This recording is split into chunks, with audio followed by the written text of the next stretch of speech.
ओम श्री सद्गुरुदेव भगवान की जय।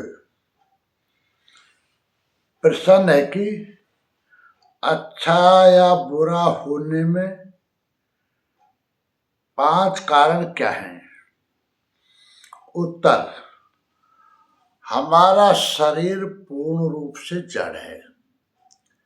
ये अच्छा या बुरा कुछ नहीं करता। इससे मन जैसा अच्छा या बुरा करवाता है वैसा ही ये करता है।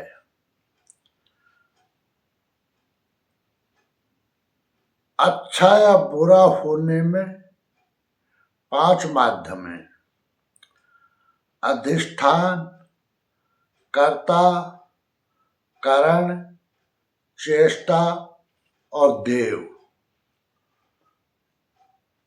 जिसकी वजह से हम अच्छा या बुरा कर्म करते हैं। इसी पर भगवान श्री कृष्ण गीता 18/11 में कहते हैं, पंचैतानि महाबाहो कारणानि निबोध में सांख्य कृतांते प्रोक्तानि सिद्धये सर्व कर्मणाम। गीता 18/13। हे महाबाहो, संपूर्ण कर्मों की सिद्धि के लिए 5 कारण सांख्य सिद्धांत में कहे गए हैं। उन्हें तो मुझसे भली प्रकार जान।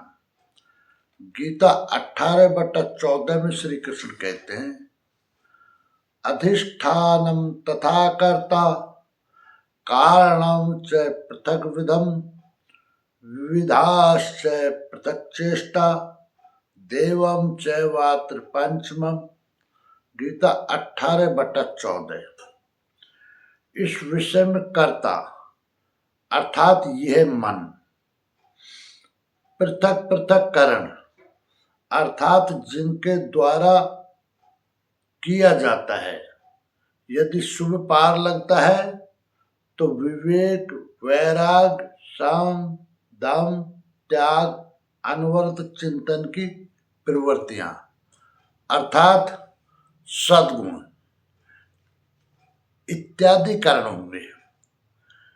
यदि अशुभ पार लगता है तो काम, क्रोध, राग, द्वेष, लिप्सा अर्थात दुर्गुण इत्यादि कारण होंगे। इनके द्वारा प्रेरित होंगे नाना प्रकार की न्यारी न्यारी चेष्टाएं अर्थात अनंत इच्छाएं अर्थात अंतःकरण में जैसी दैवी संपद या आश्रित संपद कार्यरत होगी वैसी इच्छाएं उठेंगी। आधार अर्थात साधन, जिस इच्छा के साथ साधन मिला वही इच्छा पूरी होने लगती है। और 5वां हेतु है देव अर्थात संस्कार, जो हमारे पिछले जन्म के अच्छे या बुरे कर्म किए हुए हैं उनके अदले बदले। इसकी पुष्टि गीता 18/15 में करते हैं, शरीर वांग मनोभीर्यत कर्म प्रारभते नरे न्याय्यम वा विपरीतम वा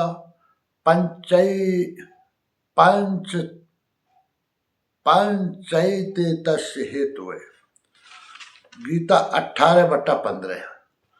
मनुष्य मन, वाणी और शरीर से शास्त्र के अनुसार अथवा विपरीत जो कुछ कर्म आरंभ करता है उसके ये 5 ही कारण हैं। परंतु ऐसा होने पर भी गीता 18/16 में श्री कृष्ण कहते हैं, तत्रैवं सति कर्तारम आत्मानं केवलम तु ये पश्यत यकृत बुद्धित्वान् न स पश्यति दुर्मति। गीता 18/16। जो पुरुष अशुद्ध बुद्धि के कारण उस विषय में कैवल्य स्वरूप आत्मा को कर्ता देखता है, वह दुर्बुद्धि यथार्थ नहीं देखता, अर्थात भगवान नहीं करते। इस प्रश्न पर योगेश्वर श्री कृष्ण ने दूसरी बार बल दिया। अध्याय 5 में उन्होंने कहा कि वह प्रभु न करता है न कराता है, न क्रिया के संयोग को जोड़ता है। तो लोग कहते क्यों हैं? मोह से लोगों की बुद्धि आवृत है, इसलिए कुछ भी कह सकते हैं। यहाँ भी कहते हैं कर्म होने में 5 कारण हैं। उसके बावजूद भी जो कैवल्य स्वरूप परमात्मा को करता देखता है, वो मूढ़ बुद्धि, दुर्बुद्धि, यथार्थ नहीं देखता, अर्थात भगवान नहीं करते। जबकि अर्जुन के लिए वो ताल ठोक कर खड़े हो जाते हैं। निमित्त मात्रम भव, कि करता धरता तो मैं हूं, तो निमित्त बनकर खड़ा भर रहे। अंततः वे महापुरुष कहना क्या चाहते हैं? वस्तुतः भगवान और प्रकृति के बीच एक आकर्षण रेखा है। जब तक साधक प्रकृति की सीमा में है, भगवान नहीं करते। बहुत समीप रहकर भी दृष्टा रूप में रहते हैं। अनन्य भाव से इष्ट को पकड़ने पर वे हृदय देश से संचालक बन जाते हैं। साधक प्रकृति की आकर्षण सीमा से निकलकर उनके क्षेत्र में आ जाता है। ऐसे अनुरागी के लिए वे ताल ठोकर सदैव खड़े रहते हैं, केवल उसी के लिए भगवान करते हैं। अतः चिंतन करें। आगे गीता 18/17 में श्री कृष्ण कहते हैं, यस्य नाहं कृतो भाव बुद्धिर्यस्य न लिप्यते हत्वापि स इमान् लोकान् न हन्ति न निबध्यते। गीता 18/17। जिस पुरुष के अंतःकरण में मैं करता हूँ ऐसा भाव नहीं है तथा जिसकी बुद्धि लिपायमान नहीं होती, वो पुरुष इन सब लोगों को मार कर भी वास्तव में न तो मारता है और न बंधता है। लोक संबंधी संस्कारों का विलय ही लोक संहार है। अब उस नियत कर्म की प्रेरणा कैसे होती है, इस पर गीता 18/18 में देखें। ज्ञानम ज्ञेयम परिज्ञाता त्रिविधा कर्म चैवोदना कारणम कर्म कर्तेति त्रिविधय कर्म संग्रह। गीता 18/18।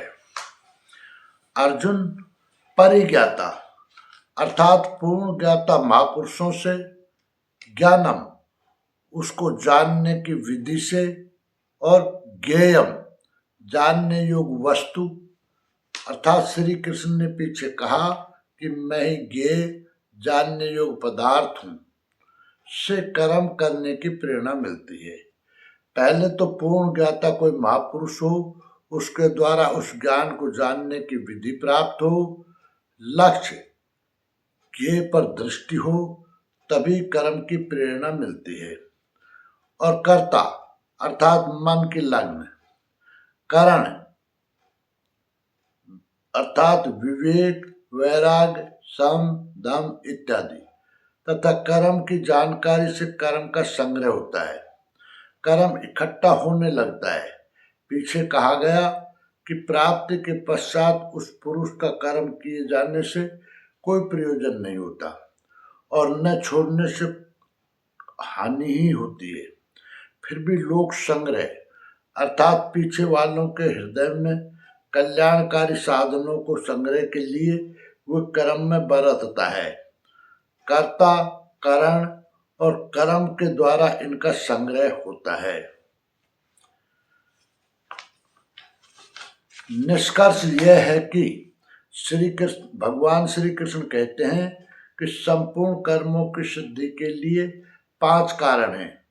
कर्ता अर्थात ये मन, पृथक पृथक करण अर्थात शुभ में विवेक, वैराग्य, शम, दम, त्याग इत्यादि दैवी संपद अर्थात सद्गुण, और अशुभ में काम, क्रोध, राग, द्वेष, लिप्सा इत्यादि अर्थात दुर्गुण आश्रित संपद कारण होंगे।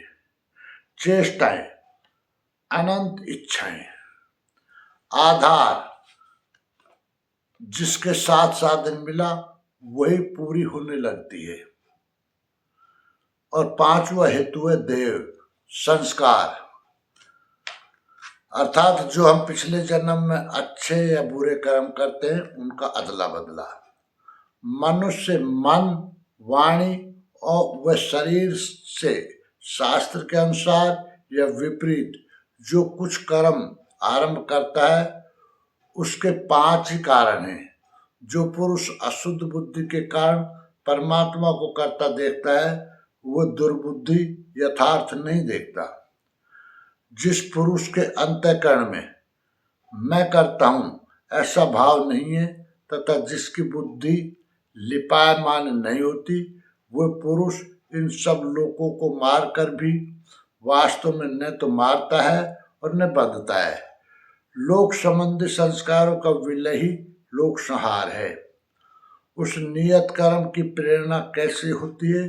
पूर्ण ज्ञाता महापुरुष से, उसको जानने की विधि से और जानने योग्य वस्तु से कर्म करने की प्रेरणा मिलती है। और कर्ता अर्थात मन की लगन, करण अर्थात विवेक, वैराग्य, शम, दम इत्यादि दैवी संपद तथा कर्म की जानकारी से कर्म का संग्रह होता है। प्रसंग पूरा हुआ। संपूर्ण जानकारी के लिए देखें परम पूज्य योगेश्वर स्वामी श्री अड़गड़ानंद जी महाराज की व्याख्या यथार्थ गीता। ओम श्री सद्गुरुदेव भगवान की जय।